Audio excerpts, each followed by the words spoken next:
नाजरीन ये बुज़ुर्ग हैं मैदा टाउन से यहाँ पर आए। ये सुंदर सिंह की औलाद हैं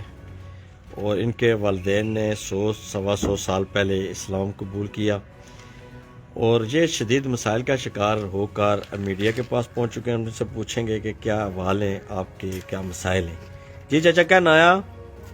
ना गया माड़ा हाँ शफी ना दे नाला जी हमने ये जो तू शफी माड़ा ना शफी शफी ठीक है। तो क्या मसला प्रॉब्लम क्या है थोना जनाब प्रॉब्लम है कि रकबा 43 कनाली है उन्हें छोड़ा जनाब रकबा 37 कनाली महकमे ने छोड़ा बाकी बेची है 6-7 कनाली 11 मारा 7 कनाली 10 मरे शमराट बेची खाई है ये मुर्दार तक चेयरमैन ताज तो तुसा ने दादा और नंबरदार नहीं से वो उथों पर हूँ इतना है तक कोई रिकॉर्ड मुँह हो गया नहीं अच्छा तो तुसा ने नो कि हमारे दादा और जिला सिख से तो बादशाही कर ये मारे को उन्होंने अपने ऐसी फैर मुड़े कड़ी धरी है पता नहीं क्या अच्छा क्या से दादा तुसने जी दादा बने ना बादशाही करने से मारे उला हरी सिंह ने जमाने च बादशाह से दादा तुसने उला काफी जमीना सी तुसों को जमीन 850 कनाल रकबा 850 कनाल महाराजे दी थी तुसने दादे रही उथों ने ना बोलनी इसलिए रीला नहीं ना बोली लोगों थोड़ी लाड कराई दी लोगों जिले मादरू सुनाई उन्होंने लाड कराई दी अच्छा अच्छा जनी तुसने दादा विरासत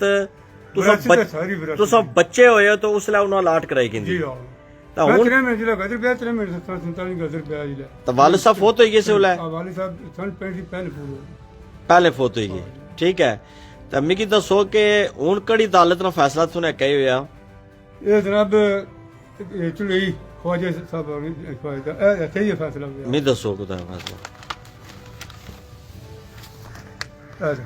ये फैसला अदालत कीता जी ते ख्वाजा साहब इन्हें क्या फैसला कीता जुबानी भी बाओ नाल ये जनाब उन्हें ये फैसला कि खबरों तक नहीं खबरें उन्हें पढ़ी तो बाद में तारीखा गया अंदर बैठा ना अंदर जाना वही करने से बैठे उन्हें भाई छोटी उन्हें बाबा मैं तो झपी हुई है ये 420 की है तो मैं थोड़े नंबर फैसला कर मैं जीत बिस्मिल्लाह अल्लाह ताला तुझे तंदुरुस्ती दे ईमान दे बाकी रही है मसला जरा जो अदा उन्हें दिता जी जो अदा आप उन्हें दिता दूए बंदे दिता जिस खरीदी थी नजीर नाल लिखा हुआ चौधरी नजीर अच्छा हुन तो क्या चाहने कहो क्या वे मैं जनाब के मैं ये चाहना कि मारना कोई इंसाफ किया जाए अदल इंसाफ किया जाए तहसील चढ़ोई जी चुड़ई तो वो महकमा मारे बाखलाफ है वो तेरे खिलाफ वो है मक्की के वही बंदे निशानदेही कराने ले यही बंदे गवाहियां देने ले यही बंदे जनाब जनाब पर्ची उठा करने ले पैसे खाने ले मारे कोई ठीक है तो तुसा 47 जिला गदर पे वाला कितने महीने ने से हो 3 महीने तो क्या पापा दादा क्या बने के महाराजे ने दौरी कैसा सा निजाम निजाम हूँ उला जो गिदागरी खाना रहा ना गिदागरी खाता जमराती रोटी में वो अपनी कार के लिए भूलना चाहिए मगर जो वही संभालिए मैं अपनी मजदूरी शुरू करी दी है नहीं महाराजे ने दौरी जाने इंसाफ ऐसा कि नहीं सा वो तो खत्म हो जाना पहले ही ऐसा कि नहीं उला है ना उला कोई इंसाफ कोई नहीं सा ना उला है थी इंडिया गया इंसाफ ही तो अदर इंसान हुकूमत सब बाकी इतना कानून है ही नहीं तो हम क्या करना हमारे वैसा कोई नहीं था नाजरीन ये बाबा जी की स्टोरी है जी, हकीकत क्या है ये दारे बेहतर जानते हैं, तहकीक करना उनका काम है। यह तस्वीर का एक रुख है कि बाबा जी ने इल्ज़ाम लगाया है कि उनका जो काफ़ी रकबा जो है वो लोगों ने जालसाजी के साथ खरीदो फरोख्त कर लिया है, हथियार लिया है।